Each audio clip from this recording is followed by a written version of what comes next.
नमस्कार दोस्तों, हमारे चैनल अद्भुत रहस्य में आपका स्वागत है।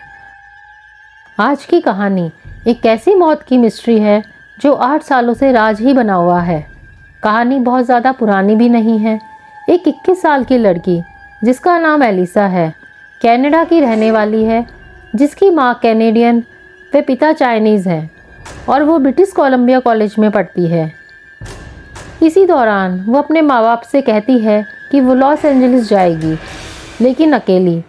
लेकिन माँ बाप उसे भेजने के लिए तैयार नहीं थे क्योंकि वह डिप्रेशन का शिकार थी। उन्हें डर था कि वो किसी मुसीबत में ना पड़ जाए। लेकिन एलिसा जिद करती है तो माँ बाप एक शर्त पर मान जाते हैं कि वो जाएगी, लेकिन उसकी होटल पहले से ही बुक होगी ताकि उन्हें उस होटल के बारे में पूरी जानकारी हो और वो रोज़ उन्हें फ़ोन करेगी ताकि उन्हें किसी बात की फिक्र ना हो।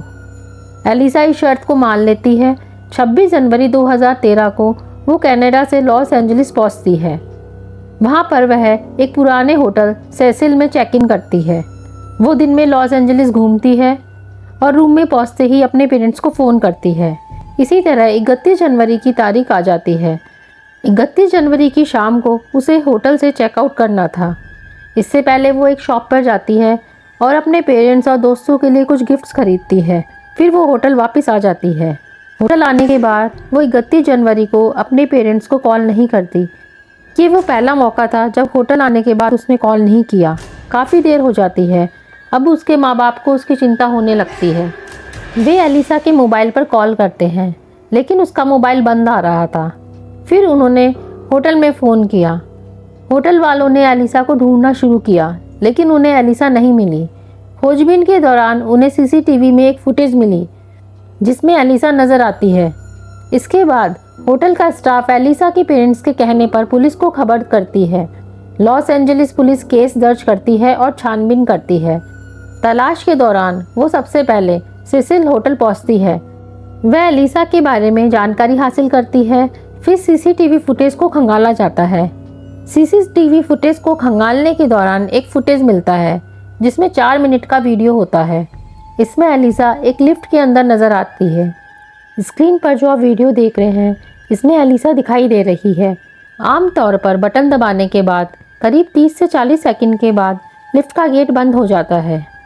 जब वो लिफ्ट के अंदर आती है तो लिफ्ट का दरवाज़ा खुला हुआ है और लगातार खुला ही रहता है। वो घबराई हुई है। इसके बाद वो फिर बाहर जाती है, दाएं बाएं देखती है, लेकिन इस वीडियो में एलिसा के अलावा कोई और शख्स दिखाई नहीं देता। इस वीडियो को देखकर ऐसा लग रहा है जैसे कि एलिसा बहुत घबराई हुई है और कोई उसका गला घोट रहा है। तो ये आखिरी तस्वीर थी एलिसा की। उसके बाद एलिसा किसी को भी नहीं दिखाई देती। अब लॉस एंजलिस पुलिस इसे नेट पर डाल देती है ताकि यदि कोई भी एलिसा को जानता हो या उसे देखा हो तो वो पुलिस को सूचना दे। लेकिन लिफ्ट के अंदर जिस तरह की हरकतें हो रही थी उससे ये वीडियो वायरल हो जाता है। इसके बाद इस वीडियो को भूत प्रेत आत्माएं इन सब से जोड़कर देखा जाता है। इसकी वजह ये थी कि जिस होटल में एलिसा ठहरी थी वो एक हॉन्टेड होटल के रूप में बदनाम था। 1929 में ये होटल बनाया गया था, लेकिन यह घनी आबादी से दूर होने के कारण शुरुआत में तो चला ही नहीं।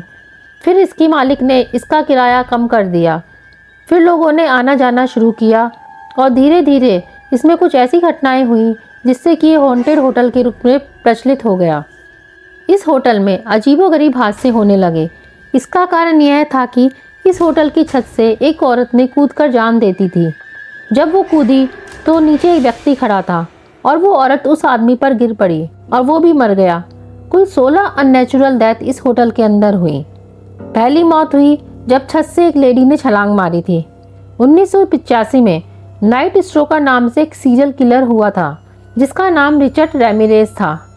लॉस एंजलिस की पुलिस उसे ढूंढ रही थी। वो इसी होटल में आकर रुका था।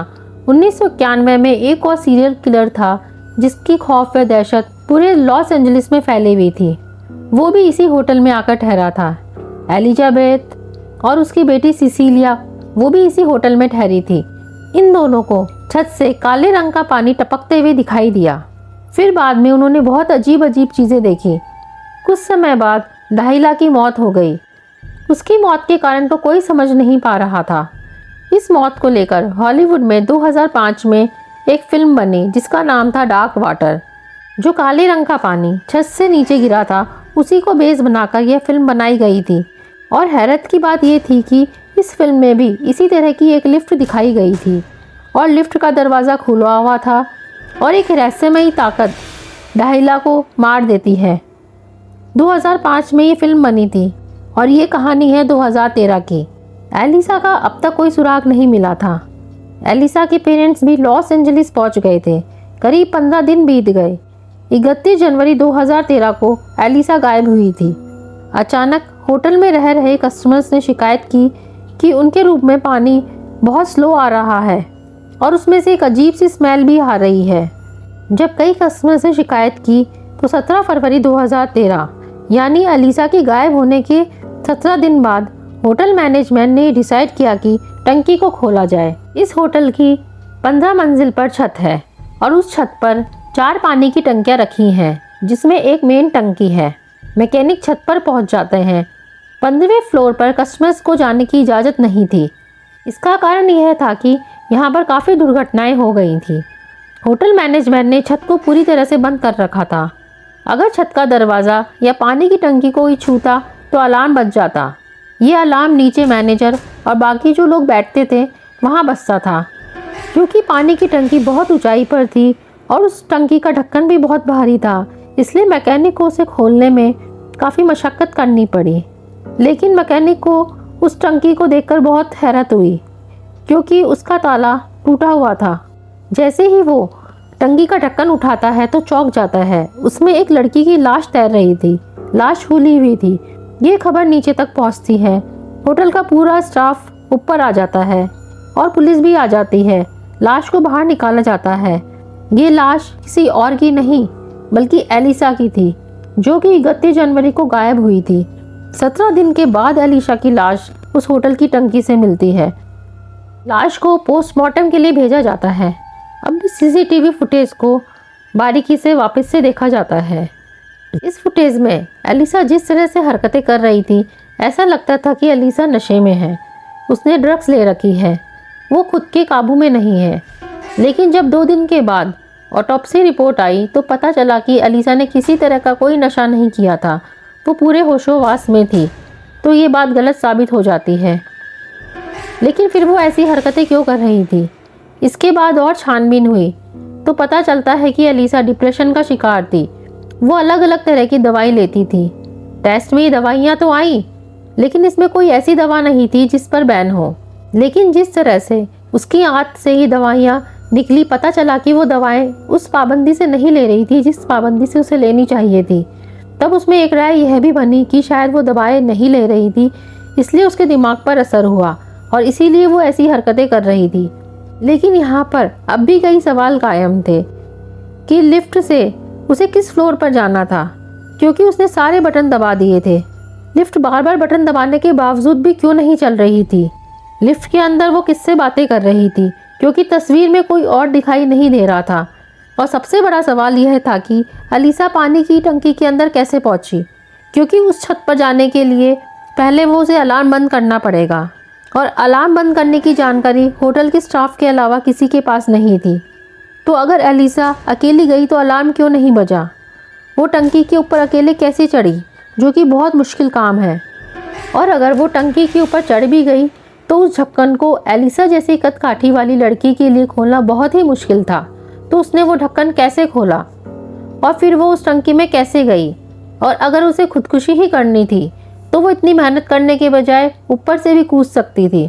पोस्टमार्टम रिपोर्ट में आया कि मौत डूबने से हुई है, लेकिन ये क्लियर नहीं हो पाया कि ये मर्डर है या सुसाइड या फिर कुछ और। तो ये सारे सवाल थे जो लॉस एंजलिस पुलिस के लिए चुनौती बने हुए थे। 17 फरवरी 2013 को एलिसा की लाश मिली। आज 2024 हो गया है, लेकिन एलिसा की मौत की वजह क्या है? ये कत्ल है, खुदकुशी है, अभी भी एक पहेली है। हालांकि बाद में एलिसा के पेरेंट्स ने होटल पर मुकदमा ठोका। उन्होंने कहा कि होटल के स्टाफ और उसके रहने वाले लोगों की सुरक्षा की जिम्मेदारी होटल मैनेजमेंट की है। लेकिन होटल मैनेजमेंट एक केस जीत गया, क्योंकि उन्होंने तर्क दिया कि छत के ऊपर जाना मना था, फिर भी कोई व्यक्ति ऊपर बिना बताए अगर छत पर जाता है तो उसकी जिम्मेदारी होटल की नहीं है। लेकिन अभी भी ये मामला एक पहेली है।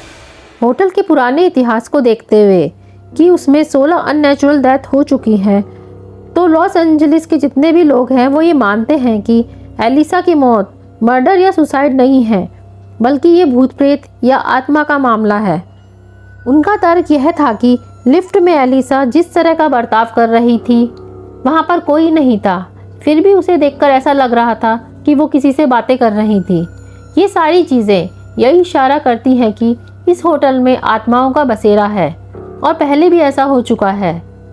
एलिसा की मौत भी इसी से जुड़ी है, लेकिन कानून इन सब चीज़ों को नहीं मानता।